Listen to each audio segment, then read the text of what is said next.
Afternoon, everybody, and welcome to the third session of the Darkwater Project's 2022 Colloquium, Historical American Art, Whiteness, and the Idea of the American Nation. There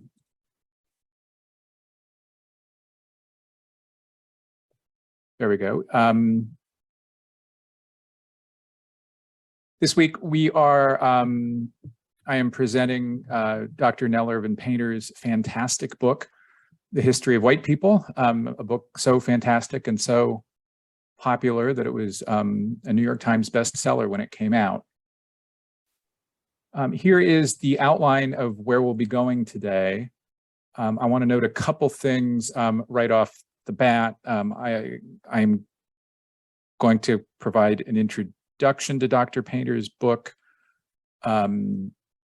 Going to move on to kind of a key section in the book in which race as we think about it today was the details how race as we think about it today was formed. And then two key American constructors of racialization, Samuel Stanhope Smith and Samuel George Morton. I've noted each of the last few weeks that I'm going to try to read the quotes, the quoted elements you see on your screens, because the number of people who've been listening to these sessions on the Modern Art Notes podcast feed is many dozens of times larger than the live audience or the YouTube audience. That's especially true this week with major conferences of American art in Arkansas and New Mexico. My email has overflowed with folks who are in Taos, Bentonville, and at Winterthur, letting me know that they were there, that they're going to be there. So I will try to do an extra good job of reading out the relevant quoted stuff. My name is Tyler Green, along with Dr. Kelly Morgan. I am the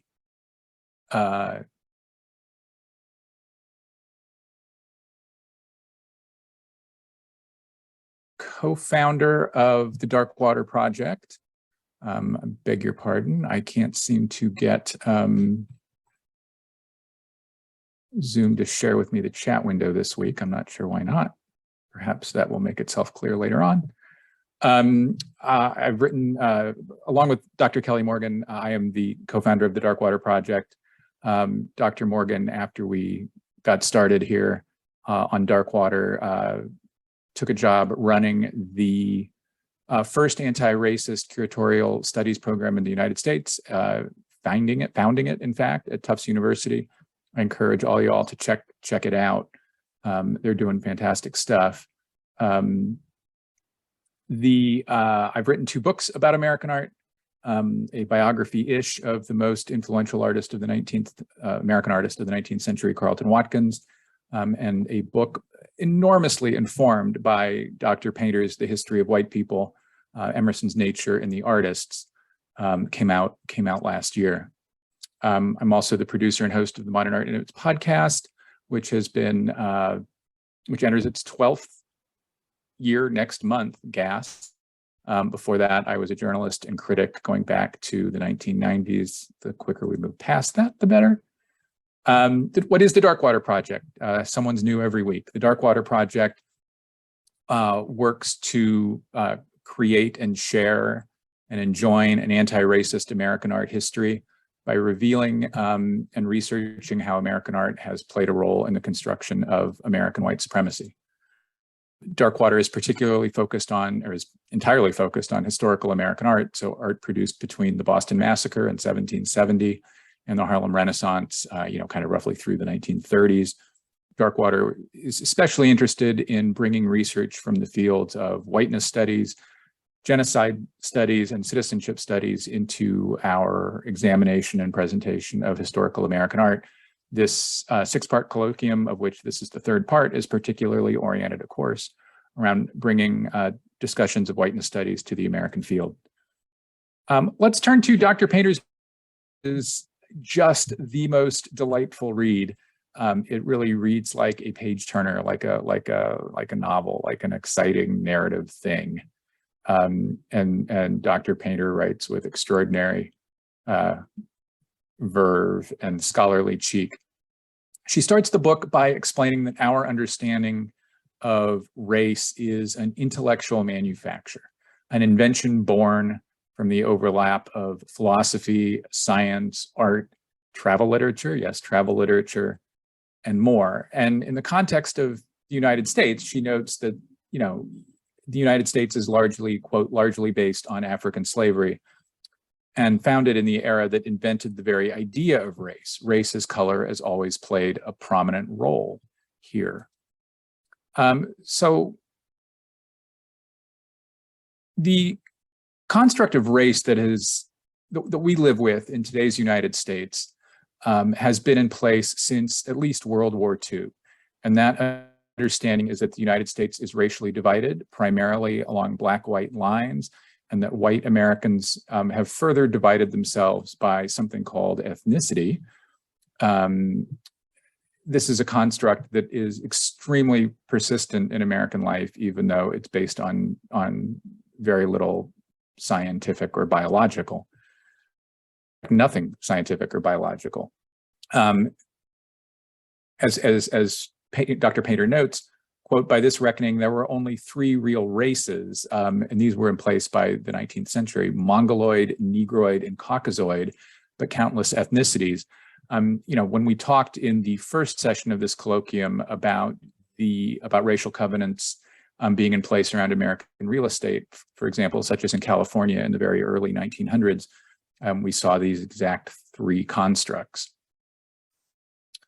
Even though no serious person believes that people commonly understood to be black or white are of biologically different types, these understandings and language persist today and are common throughout our societal and governmental constructs. The history of white people is an explanation of how race was created, of how Western Europeans and then Americans created whiteness as the system of maximum privilege. I particularly like that Dr. Painter notes that many, quote, many Americans cling to race as the unschooled cling to superstition. We see exactly this in our census forms.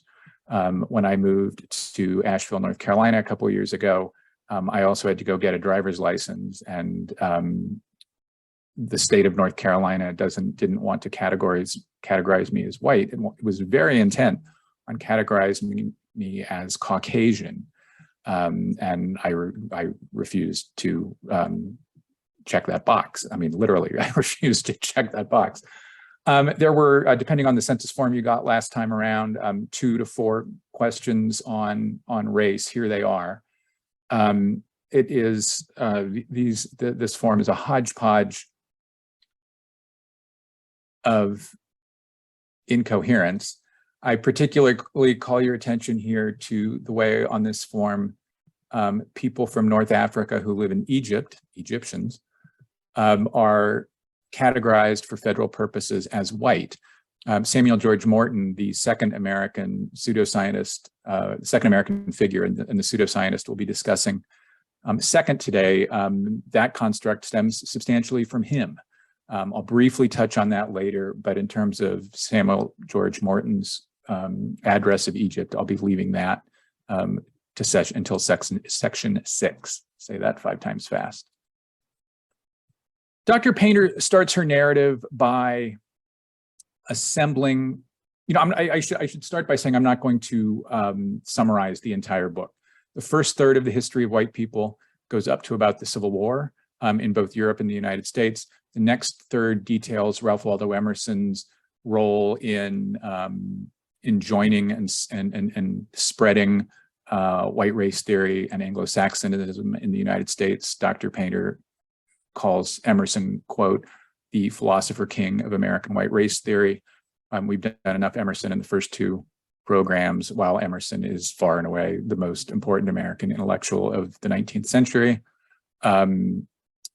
We'll get more of him next week when we talk about Anglo-Saxonism, and that's substantially how Dr. Painter talks about him in the book. The final third of the book covers more or less the period after World War II, which is beyond Darkwater's purview. So I'm going to start where Painter starts. She starts her story by assembling the ingredients that will be later combined into the soup that is racialization. And she starts with the Greeks and the Scythians and with Hippocrates, writing 2,300 years ago. For Hippocrates, the topography and humidity in which a people live is itself generative and to an extent determinative of who they are. So to live in warm and marshy lowlands is to be, and this is Dr. Painter quoting Hippocrates, quote, fleshy, ill-articulated, moist, lazy, and generally cowardly in character. To live where there's thin soil and where there are dramatic seasonal conditions is to be, quoting again, hard in physique and well-braced, fair rather than dark, stubborn and independent in character and temper.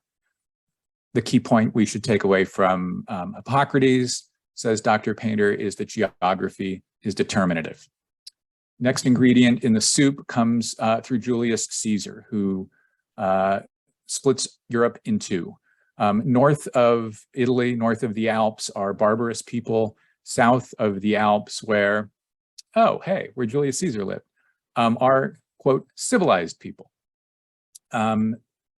It's Germanic people who are barbarous, Italians, Romans who are civilized. Key point here is we have the introduction of an oppositional construct. Some people, very often the people doing the defining, are better, smarter, more beautiful, fill in the blank than other people. 100 years after Caesar, Pliny the Elder divides the globe a different way. He divides the globe into Europe, Asia, and Africa in three, and pits the people in those places more against each other. He considers a system by which their quality, their greatness is, their capacity is hierarchical and in opposition with each other. Like Hippocrates, Pliny sees a relationship between climatic origin and specific physical and personal traits. Key point here is that there is an inevitable relationship between geography, Hippocrates' construct, and the quality of a people, Caesar's construct. So race has not been invented yet, as it were, but we can see a certain building toward its construction. Also, we don't have skin tone as a factor quite yet. Painter argues that the construction of hierarchy based on skin tone is a result substantially of slavery, which emerges across Europe during the Dark and Middle Ages. Early in the enslavement period, a certain bifurcation emerged. Darker-skinned people did physical labor, and lighter-skinned people were particularly associated with sex work and domestic work. A key factor in the spreading of slavery, especially beyond Europe, was Europe's acquisition of a taste for its yen for sugar, and how that taste motivated Europeans to colonize other parts of the world and to extend enslavement also to those parts of the world. As we moved toward the 1700s, the 1800s, the 1900s, it became culturally and politically useful for there to be a justification, an intellectual justification for political colonization and enslavement. I mentioned early on that the Romantic era and the Enlightenment are key. So let's skip forward out of the Dark and Middle Ages to see how the Romantic era and the Enlightenment, how the ingredients we've already talked about are activated during this period. The key event is the fusion of Romantic aesthetics with Enlightenment science, the Enlightenment zeal for measuring, categorizing everything. It will be impactful first in Europe, and then will travel to the United States in the late 18th and early 19th century. So first, let's do the Romantics. The first two figures who most participate in this fusion are Johann Joachim Winckelmann and Petrus Camper. So Winckelmann, who I'm sure everybody joining us and everybody listening later knows, is a founding father of modern art history. His great 2-volume work is titled The History of the art of antiquity. For Winckelmann, art's great importance is its establishment of the ideal. For Winckelmann, the ideal was best expressed in and proven by the greatest works of Greek and Roman art, which were made from, of course, white marble. For Winckelmann, it is Winckelmann perhaps more than anyone else of the era who establishes white skin and Western European traits as physiognomic ideals. Winckelmann is important for lots of reasons, but he's particularly important within Germany, the German states. His is really the first German book to become a standard or a classic of European literature. Next comes Petrus Camper, who invents, who is a Dutch physician, anatomy teacher, artist, draftsman, naturalist. Camper constructs a system of measurements of the face, two measurements primarily, vertical and horizontal. Two lines drawn on the human face that quantified the relationship between our I always have trouble with this word, anatomical features, called the facial angle. Camper argued that the facial angle revealed a maximal ideal of beauty and intelligence. Camper established his baseline ideal, takes it from Winckelmann, the Apollo Belvedere. So note that the ideal is not a person or a people, it's a work of art.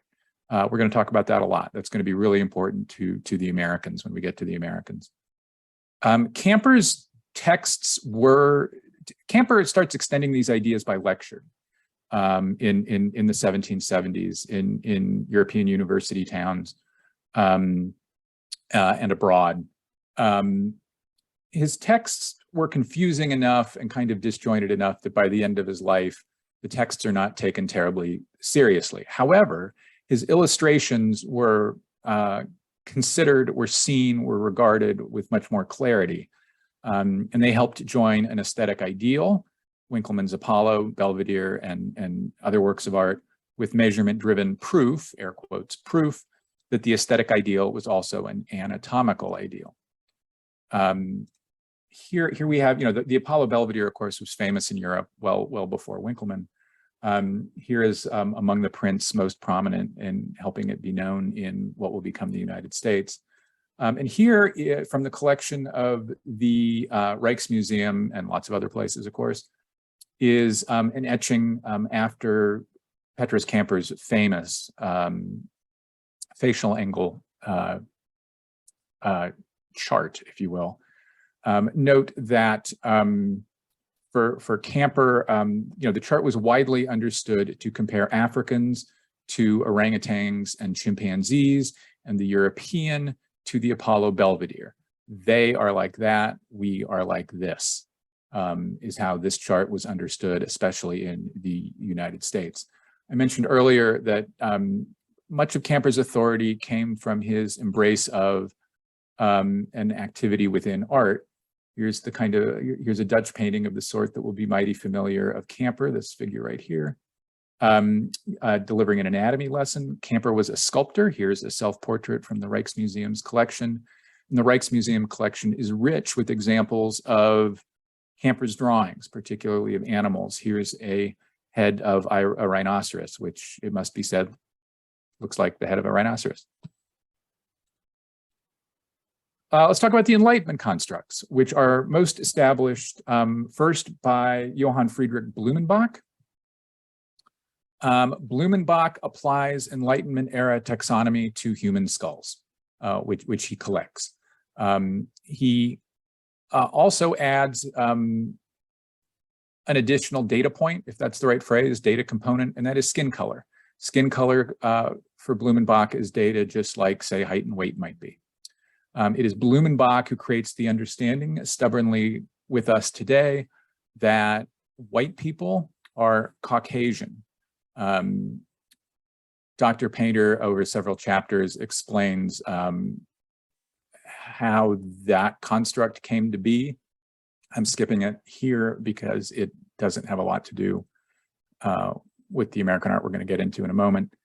Blumenbach ranks skin color hierarchically because, of course, Enlightenment measures and categorization must be applied to darn near everything.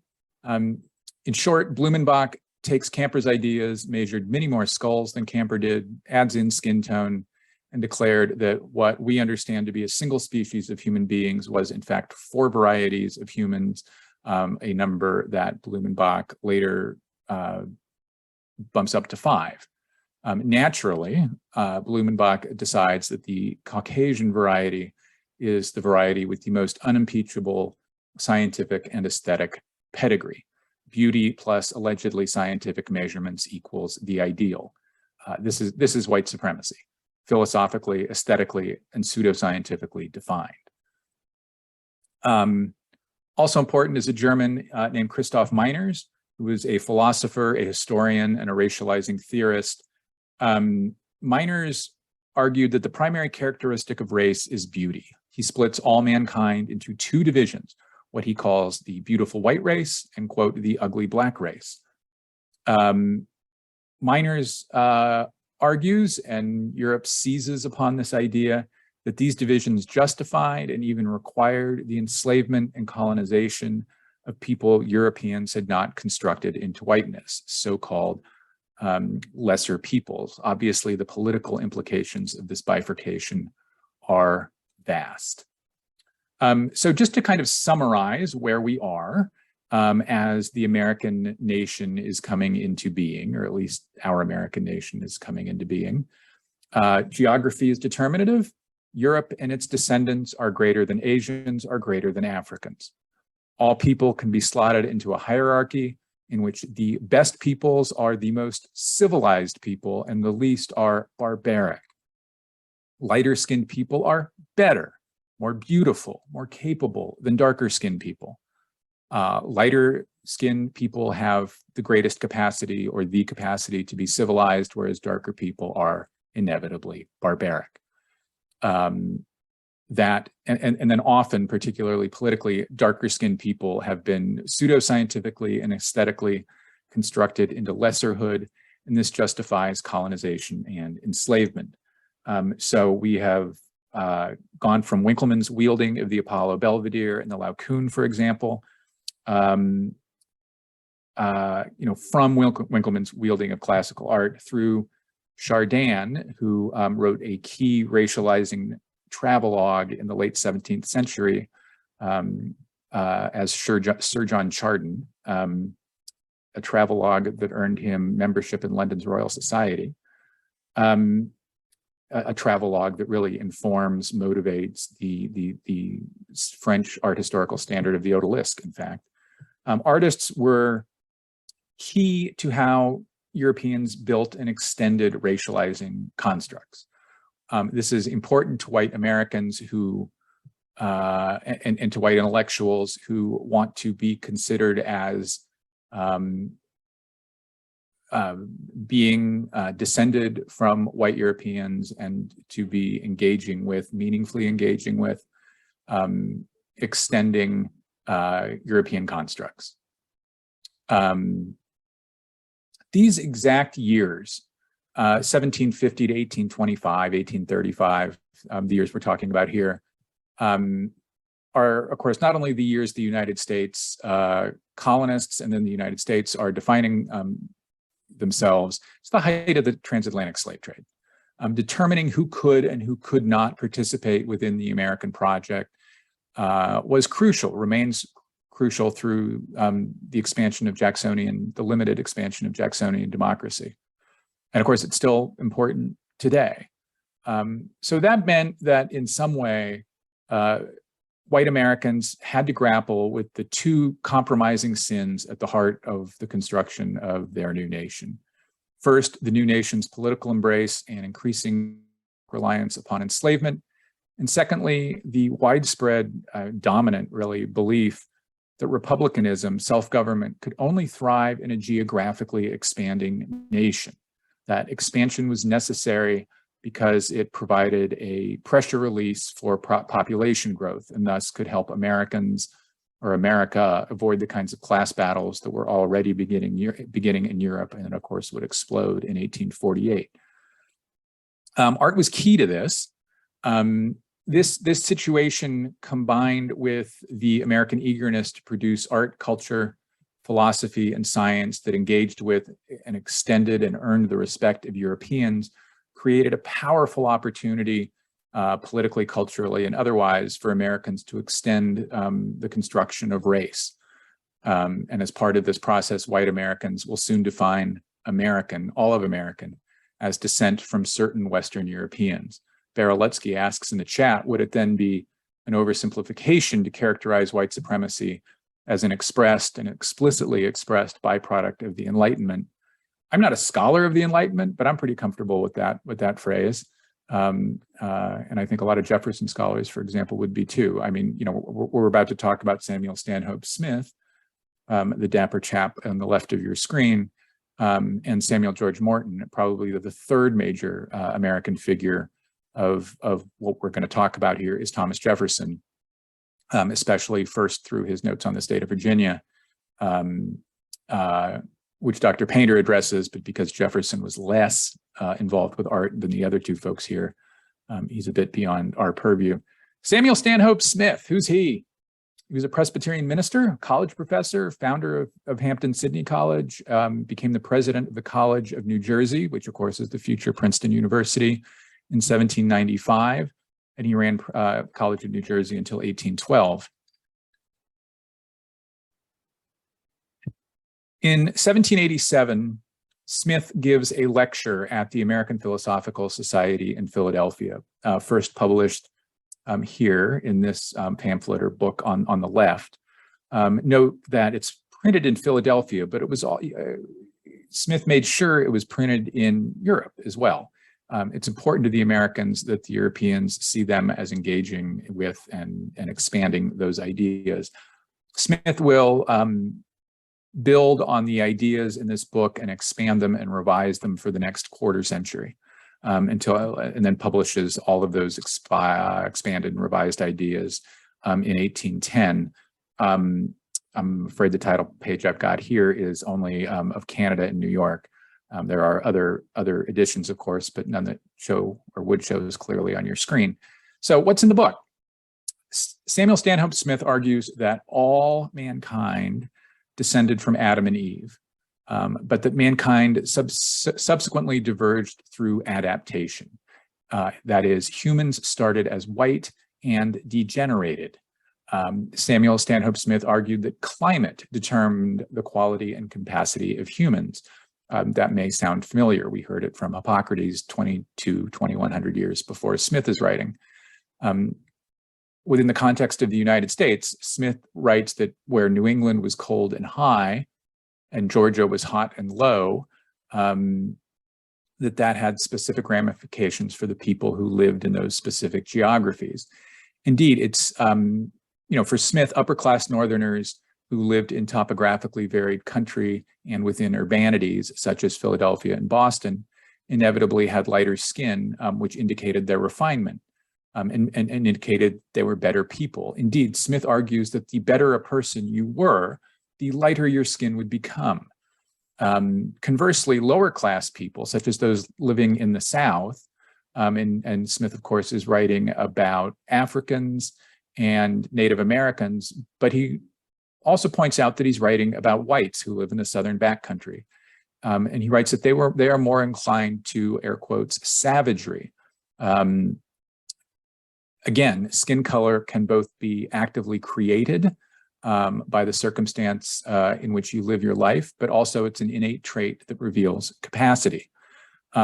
Smith is an intellectual titan of the era. For several generations, historians of antebellum America, men like George Frederickson, for example, have noted that Smith's ideas were primary within American philosophical, scientific, pseudoscientific, political, artistic, and cultural discourses until at least the 1850s, and I think really beyond. So do American artists engage with Smith's construct? I think this is a really interesting question. It's certainly a question without clear answers. It would be foolish, though, I think, to dismiss the possibility given Smith's prominence. Take, for example, Gilbert Stuart. We know Stuart was attentive to skin tone. Here's a picture he makes in London, a portrait, one of several portraits Gilbert Stuart paints of a man the British knew as Joseph Brant, an ally of theirs in the Revolutionary War, from 1786. I particularly call your attention to this Gilbert Stuart at the Met of Swiss Pennsylvanian Albert Gallatin, leading political figure in the early Republic.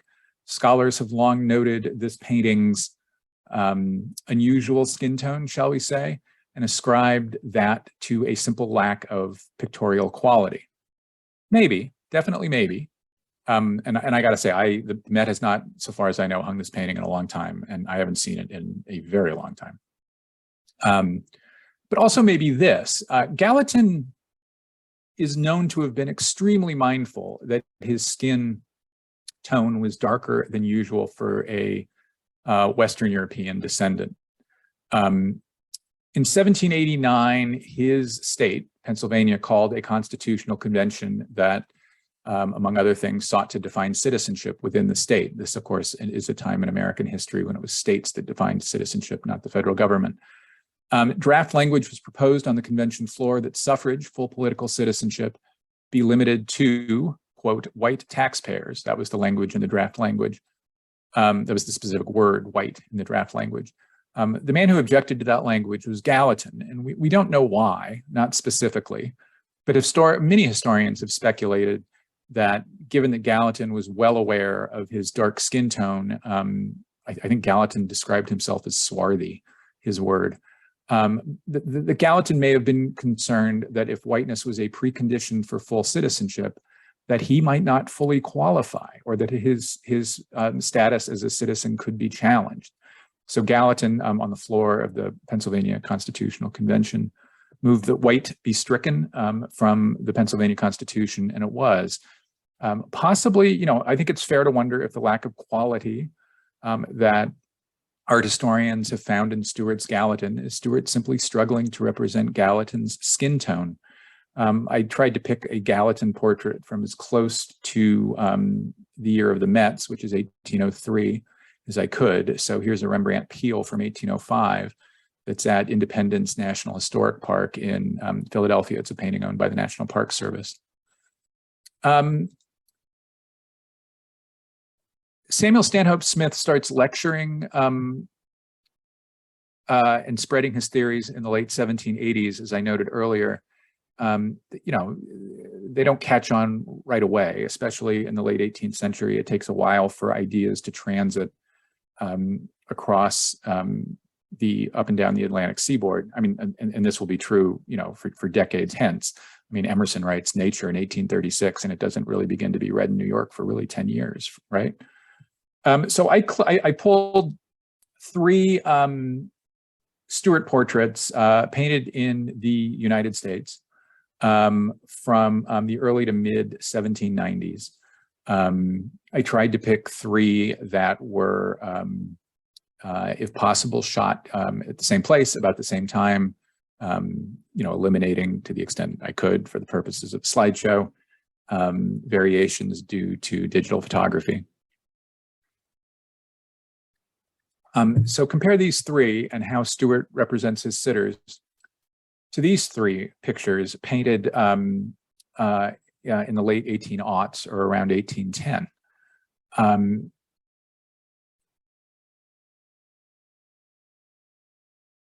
Am I cherry picking? I think I'm not, but I sure might be. Never discount that, right? But there's definitely a difference in skin tone here. I'll read you a quote from Blumenbach. "The white color holds the first place, such as is that of most European peoples. The redness of the cheeks in this variety is almost peculiar to it." Stuart's portraits, I think it's fair to wonder if they join European beauty ideals, particularly Blumenbach's, to what Smith is writing and extending in the contemporary United States. Certainly, we can't know if this is actual. Smith was a leading American intellectual during Stuart's career, sure, and his ideas are part of the national discourse. I think it's likely that Stuart would have known of them. and certainly even more likely that some, if not many, of Stuart's sitters would have known of Smith's ideas and wanted to be shown in a certain way. Because whiteness is beginning to be, or is already, in then contemporary terms, related to status, stature, and quality. So we shouldn't be surprised if, in fact, that's some of what we're seeing here. Next up, Samuel George Morton. Samuel George Morton is a Philadelphia physician about a generation behind or subsequent to Samuel Stanhope Smith's period of prominence. He was notoriously, at least notoriously now, a leading, if not the leading, global collector of human skulls from around North America and around the world. More than any other American, Morton studied European developments in the definition and elevation of whiteness and tried to participate in what he understood was a transatlantic discourse. Morton was no fringe figure. He's a Philadelphian, but even an arch Bostonian, such as Oliver Wendell Holmes, thought he was a very big deal. When Morton dies early and young in 1850, 51, right in there somewhere, Horace Greeley's New York Tribune describes him as, quote, probably no scientific man in America enjoyed a higher reputation among scholars throughout the world, end quote, than Samuel George Morton. Morton's thesis in his first book, Crania Americana, published in 1839, 3 years after Emerson writes Nature. Morton's thesis was that races could be ranked by the physical characteristics of the brain, particularly by its size. As Stephen Jay Gould put it, quote, Morton's summaries are a patchwork of fudging and finagling in the clear interest of controlling a priori convictions. Or Gould, a little bit later on, quote, Crania Americana is primarily a treatise on the inferior quality of Indian intellect. As established, I think we could consider Morton as arguing across the book that white Americans are on par with white Europeans, and that Native Americans are a notch below. Morton will extend similar arguments in his subsequent book, Crania Aegyptica, and in other books, and then his idea will be brought to their broadest audience by a Southern doctor named Josiah Nott and an American governmental envoy and amateur Egyptologist named George Glidden in a book called, they published just after Morton's death, a book that included some unfinished manuscripts of Morton's, a book called Types of Mankind. Probably the most influential American book of the 1850s, and probably for some decade, nonfiction book, nonfiction, air quotes, and you know, for some time hence. More than any other American, Morton studied how European intellectuals invented race, the tools they used to do it. He was eager to duplicate their methods. He understood that meant joining Romantic aesthetics to Enlightenment science. He saw that Winckelmann and Camper had built their ideas from the ways in which artists had represented people and argued for those representations as ideals. Morton himself sought out artists, including American artists who were living in Europe, such as Benjamin West, and learned from them. West, of course, believed that artists had a special skill, special ability to reveal a people's character in their representations of those people. Morton bought into that idea whole hog, and even based much of his work upon it. Morton was eager to associate his work with Winckelmann's and Camper's in any way he could. I am fascinated by how he seems to have styled his own visual representation, such as in this portrait by an unknown or not currently known painter, and in the collection of the American Philosophical Society. There's the American Philosophical Society again. Morton seems to have styled his own representation after how Winckelmann represented himself in English translations of the 2-volume book we talked about earlier. Of course, that etching is based after this famous Anton Raphael Mengs portrait of Winckelmann now at the Met.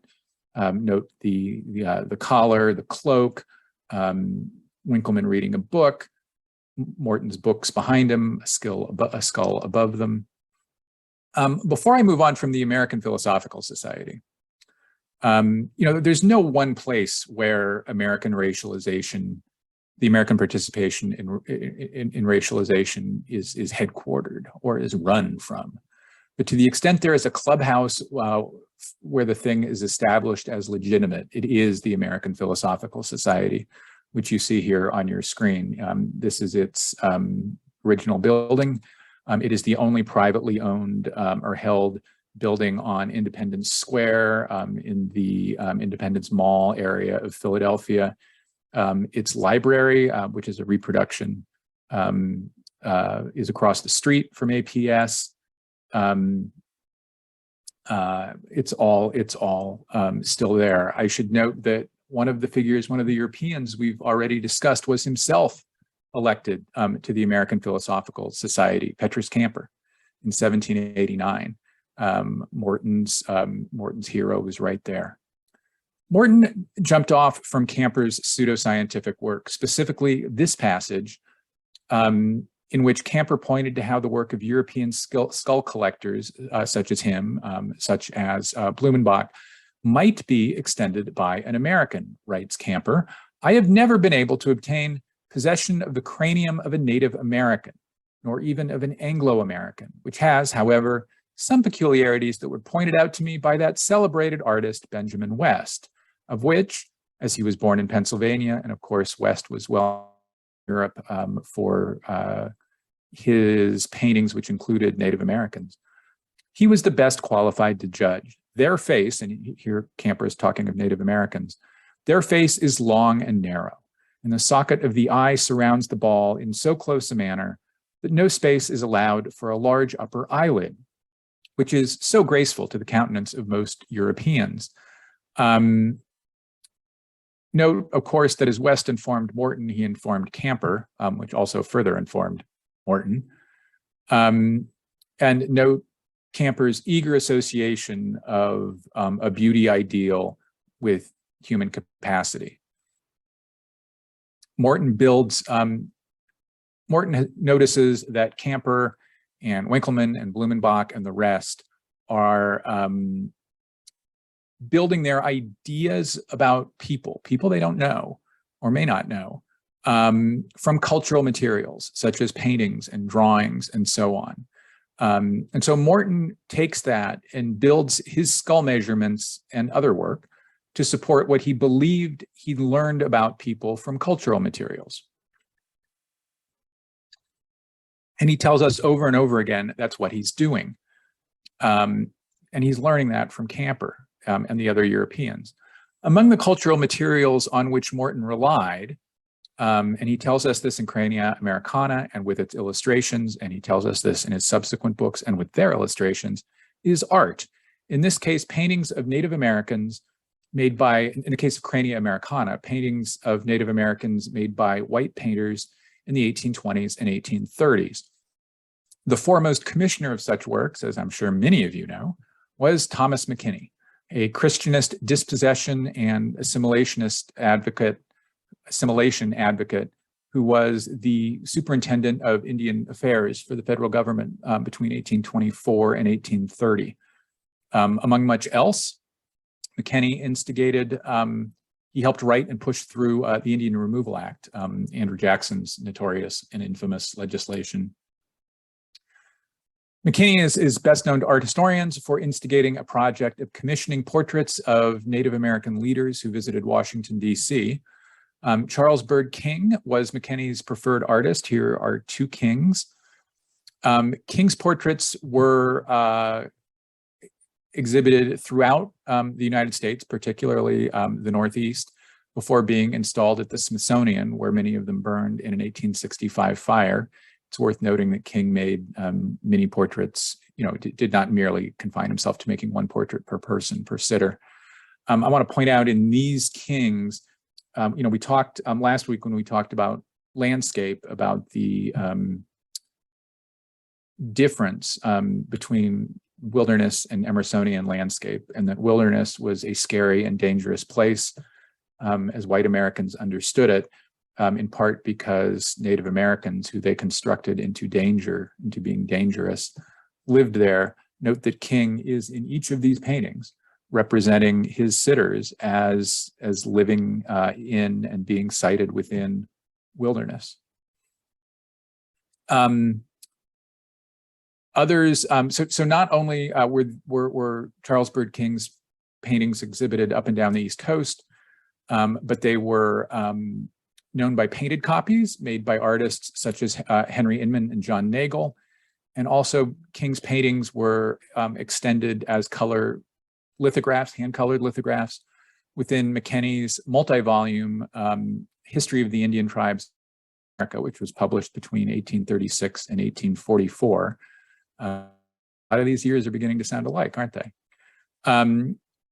McKenney and other federal and state and territorial officials also enabled the production of other portraits of Native Americans by artists such as James Otto Lewis. To the best of my knowledge, none of Lewis's paintings survive. They're known from being published as prints in this book, The Aboriginal Portfolio, I think in 1838. And painters like George Catlin and John Mix Stanley. One thing to note here, all of these lithographs, etchings, prints that we're looking at are all made in Philadelphia. Philadelphia is, at this point, the United States capital of printed material. I mentioned Catlin. I want to spend just a moment on Catlin. These are paintings Catlin makes in 1832, weeks after the conclusion of the Black Hawk War. The Black Hawk War does the work in the North. This is an oversimplification, but not by much. The Black Hawk War does in the North what the Indian Removal Act does in the South. It effectively clears the way for enormous white expansion to the Mississippi River. These are 3 of 8 portraits Catlin made of members of Black Hawk's band, all of whom were captured and interned in a military prison at Jefferson Barracks in Missouri. Jefferson Barracks was then, and for that matter is now, about 7 or 8 miles south of downtown St. Louis, along the Mississippi River. Note the backgrounds of these pictures; they're indistinct. These men were painted from prison cells, painted in prison cells. Black Hawk, as Walter Johnson points out in a book, the title of which I'm forgetting. What's called? It's his Whiteness Studies History of St. Louis. He notes that Black Hawk is looking out on the fort, on the Jefferson Barracks fort, at which the soldiers who killed members of his group, massacred them, including in some horrific circumstances, was their headquarters.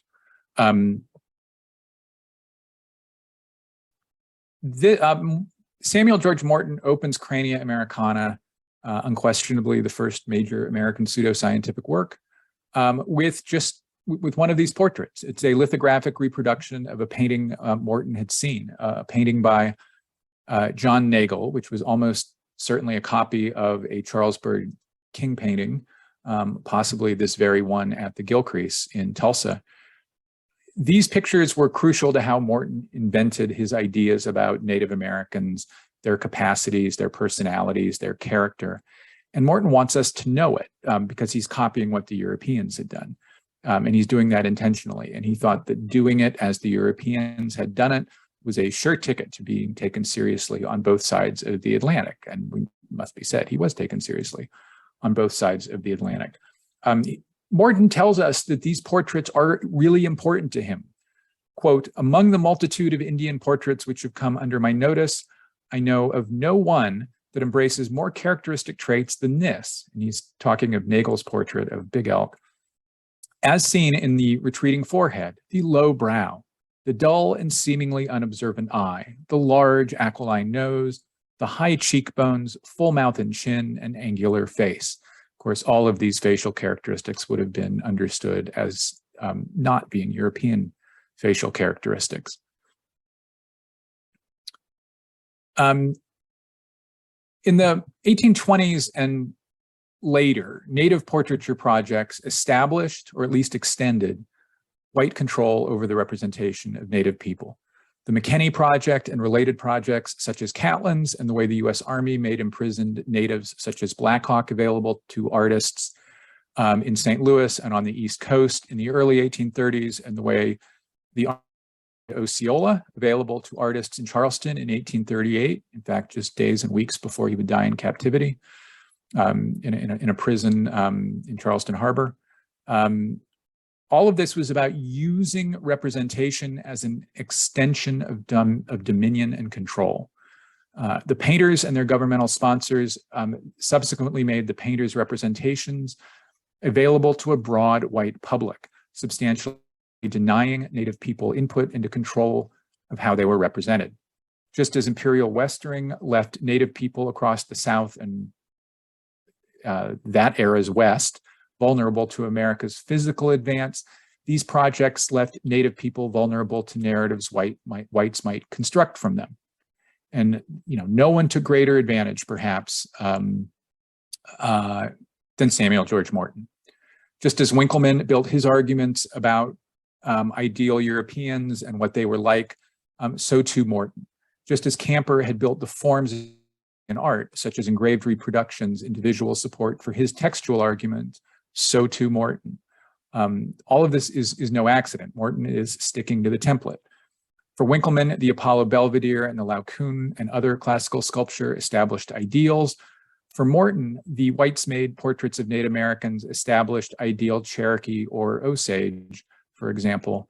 And to Morton, these portraits established how these elite leaders of Native peoples were characteristic of their types. And of course, that word types will become so important in the 1850s and in the decades thereafter. Anybody who's been through 19th century photographic collections sees that word in CEV and stereograph cut lines over and over again.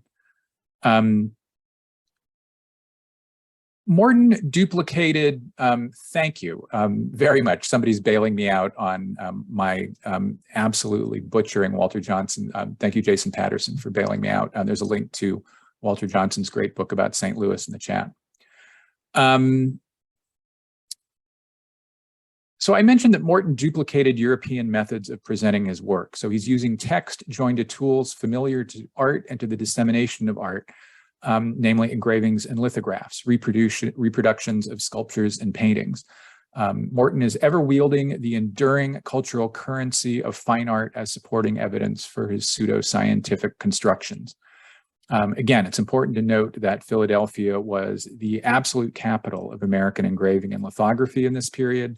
Morton had access to and hired the top people in the field to make the supporting material for his books. I have taken these two illustrations, not from collections in Philadelphia, but from the books themselves. To wrap up, we do not, to wrap up, and then I'll take questions and comments.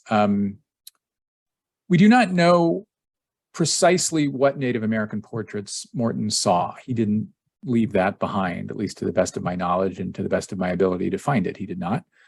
But given that the work of Charles Bird King and Nagel and Inman and Catlin, and I think John McStanley too, and others, given that that work was widely exhibited in and around Morton's Philadelphia, no doubt he saw it a lot. I mean, his word for how many he saw was multitude, right? He's establishing experthood. Throughout Crania Americana, Morton tells us how he used these portraits. He assigns characteristic traits to Native people based not on actions or understanding, but based on his readings of portraits. We should take him at his word when he tells us that he's using, say, Nagel's version of King's portrait of Big Elk in the exact manner Morton specifies. Darkwater believes that the American field needs to come together to reconsider these pictures. to grapple with how and why they were made and how they were used once federal and state governmental entities helped put them before the American people, the uses of them that were encouraged, if you will. And of course, I'm not talking about only anti-Native racialization and white supremacy. I'm sure there are other ways I haven't begun to consider. I don't in any way want to suggest I have a full understanding of how these portraits were used. I'd like to think I have an understanding of how some of them were used in one specific way, and I have scholars like Ann Fabian and Stephen Jay Gould and Nell Irvin Painter to thank for that. We need to reckon with the role these portraits played in the construction of white supremacy, and we need that reckoning to inform new ways of presenting them. I think that too often museums that display these pictures do so in really clunky ways. So for example, the use of the passive voice in discussing how and why these portraits were made. I will quote one federal art museum and how it presents a Catlin portrait in its collection. Quote, Catlin decided to document and depict indigenous people that were quickly disappearing in the United States in the 1830s and 1840s. That's a lot of passive voice. That's also negligent, misleading, and damaging. That kind of language should be unacceptable to the field. We need to broadly reconsider how we hang these works too. A few weeks ago, I was in Atlanta, which is the only reason I'm using the High Museum here. And I discussed this presentation with Stephanie Height, who is among the curators who is most eager for a field-wide project that tackles these pictures in a holistic manner. For some time, the High, like other museums, I think the Smithsonian American Art Museum, although not at present, has shown these portraits, and everything you see here in this picture I took at the High is a Henry Inman. And many of these paintings were deaccessioned by Harvard's Peabody Museum.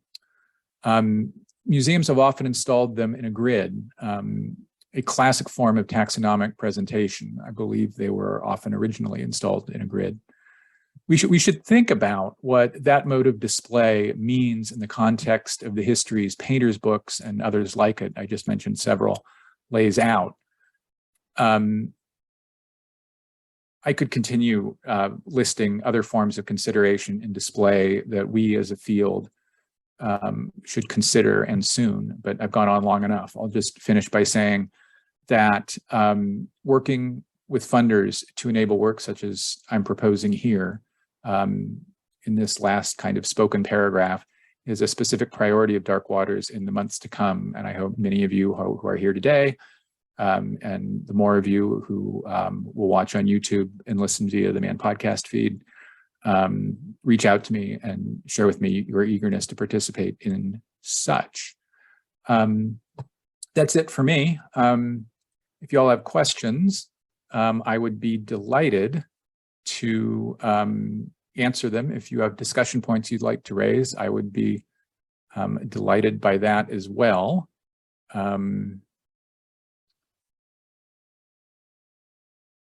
That can happen in the chat, or it can happen via people asking to unmute and presumably my turning on their videos. Victoria Johnson in the chat says, the grid reminds me of Charles Wilson Peele's display of portraits in a long line near the top of his museum. Yeah, it does, doesn't it?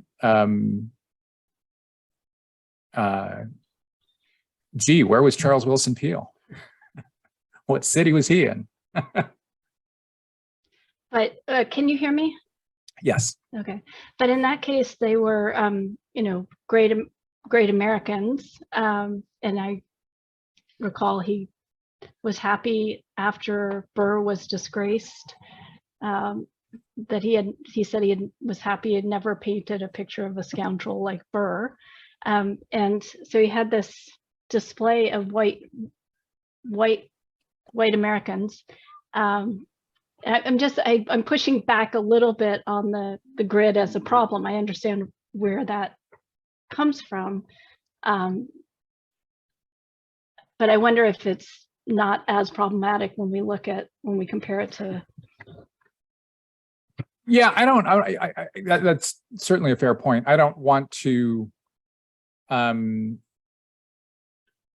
suggest that the grid is a problem, but it is. It later became a classic form of taxonomic display, and so if we use it today, maybe we.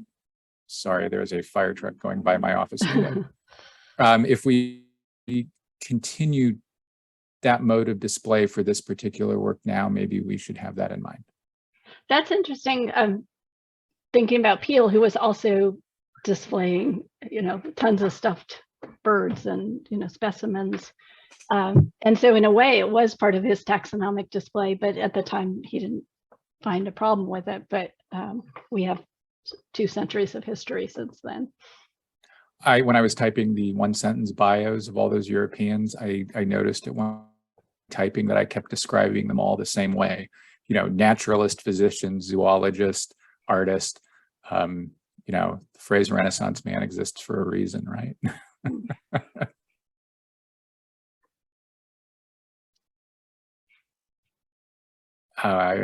Anybody else, raise your hand or type in the chat as you're considering doing that. I'll just note that as in previous weeks, this week's show will be up on YouTube by Monday, on the podcast feed on Monday. The sign up link for the 4th session will go out in email on Monday.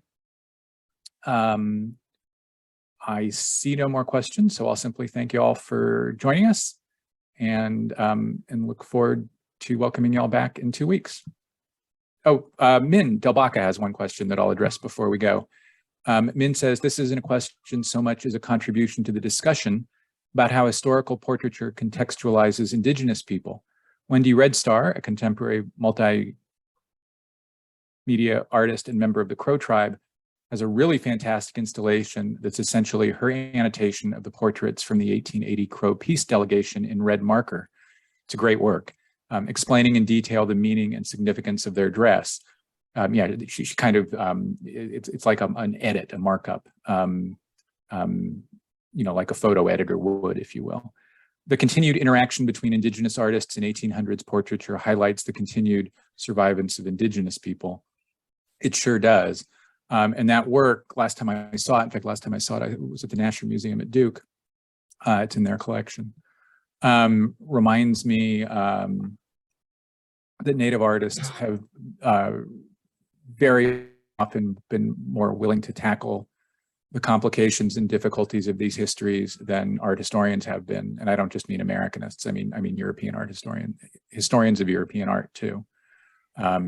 Talked about this recently on the Modern Art Notes podcast with Rose Simpson, maybe 3 weeks ago. Might be worth a listen if you're interested in these issues. With that, thanks you all for attending. Thanks you all for listening via the audio version and the YouTube. And we'll see you all in 2 weeks. Thanks.